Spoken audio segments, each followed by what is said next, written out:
Today, we are going to unravel a mystery that probably sounds a little too familiar to some of you. It's a story that starts with a perfect, warm summer day and ends with an itch you just can't seem to shake. So picture this. You've just had an amazing swim in a beautiful, calm lake. But a few hours later, your skin just erupts in these tiny red, incredibly itchy bumps. So what's the deal? Is it an allergy? Did you brush up against some weird plant? Nope. The real cause is something much smaller and, well, much more alive. You know, in the Netherlands, where swimming in fresh water is practically a national sport, they even have a specific name for this, zwemmerschik. It literally means swimmer's itch, and its commonality there actually points us right to the tiny culprit we're going to be investigating.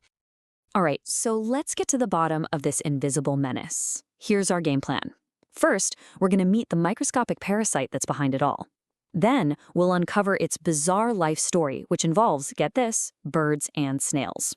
We'll find out why we humans are just an accidental target, see how scientists track this thing down, and finally, look at why this whole problem seems to be getting bigger all around the world. So who is the microscopic villain of our story? Well, it's a creature with a name that's a real mouthful, Trichobilharzia ocellata. Okay, first things first, we are not talking about a bacteria or a virus here.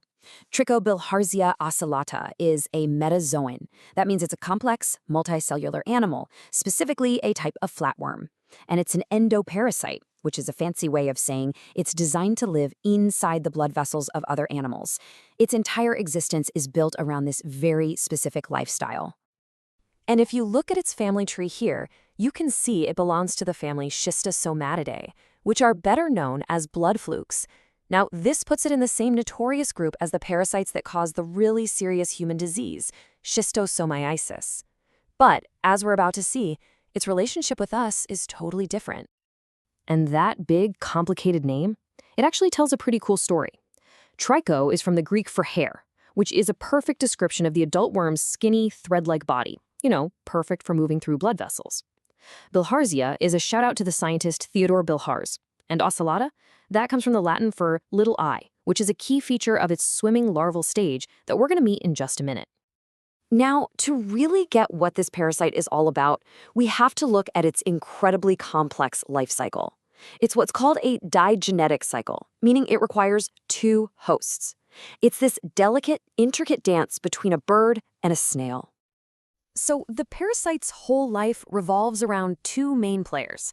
The definitive host, that's where it grows up and reproduces, is a waterfowl, so think ducks, geese, swans.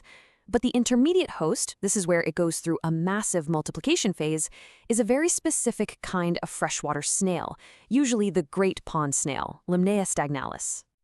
Okay, so it starts inside the bird's intestinal blood vessels. The adult worms hang out there and mate.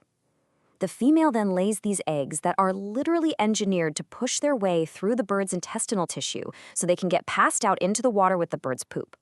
Once they hit the water, the eggs hatch into a tiny larva called a mericidium. Its one job is to find and infect the right snail. Once it's inside, the snail basically becomes a biological factory. The larva transforms into something called a sporocyst, which just starts asexually churning out thousands and thousands of the next stage, the cercaria. A single infected snail can become a super spreader, releasing an army of these things. And this is where it gets absolutely incredible.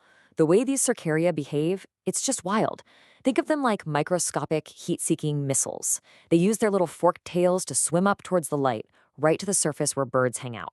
Then, when a shadow passes over them, like from a duck floating by, they just burst upwards trying to make contact.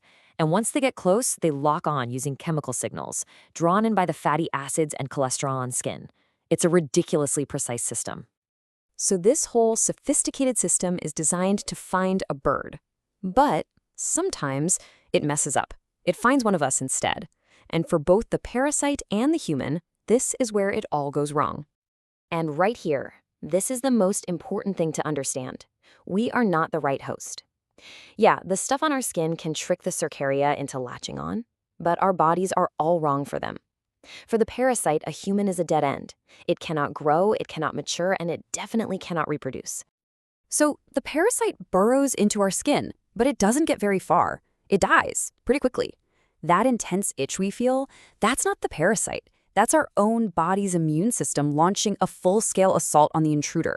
The whole reaction usually peaks about 2 to 3 days later, which is when the itching is at its absolute worst. And here's a fun fact. If you've had swimmer's itch before, your body recognizes the enemy, and the reaction can be even faster and more intense the next time around. What's happening on a scientific level is basically a two-phase attack from your own immune system. First, there's that immediate allergic-type reaction that causes the first tingle. But then a delayed response kicks in, where your immune cells swarm the area to destroy the dead parasite, and that's what causes those classic red bumps. So if the parasite is invisible, and it dies almost right away, how do we even know it's there? Well, for a person, it's pretty much based on the symptoms and knowing you were in the water. But for health officials, scientists have some amazing tools to find it in the environment. And this just shows you how cool modern science is. Instead of having to catch and cut up thousands of snails, researchers can now use something called eDNA, environmental DNA.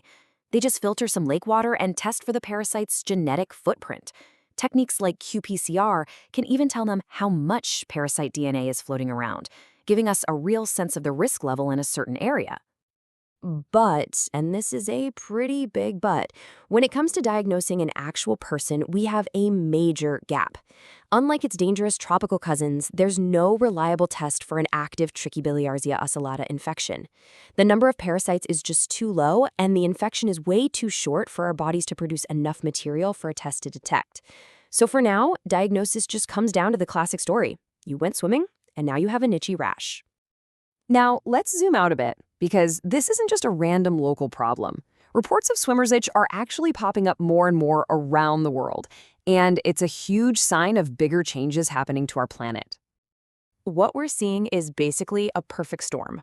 First, you have climate change, which is warming up our lakes. This gives both the snails and the parasites a longer season to grow and multiply. At the same time, our conservation efforts have been really successful, which is great, but bigger bird populations can carry the parasite to new places. And finally, all the nutrient runoff into lakes creates more algae, which feeds huge populations of snails, those little parasite factories.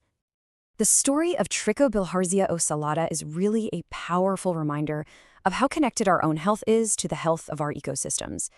It kind of makes you wonder, right? As our world keeps warming up, what other invisible dramas are playing out just under the water's surface? We put together all the research for this explainer using a Gemini deep search. If you want to dive even deeper into the science, and I don't blame you, it's fascinating, you can find a full list of all our sources in the Notebook LM document that's linked right in the description below. If you found this interesting, definitely subscribe for more explainers like this one. And hey, we'd love to hear from you. Have you ever had swimmer's itch? Tell us your story in the comments. Thanks for watching.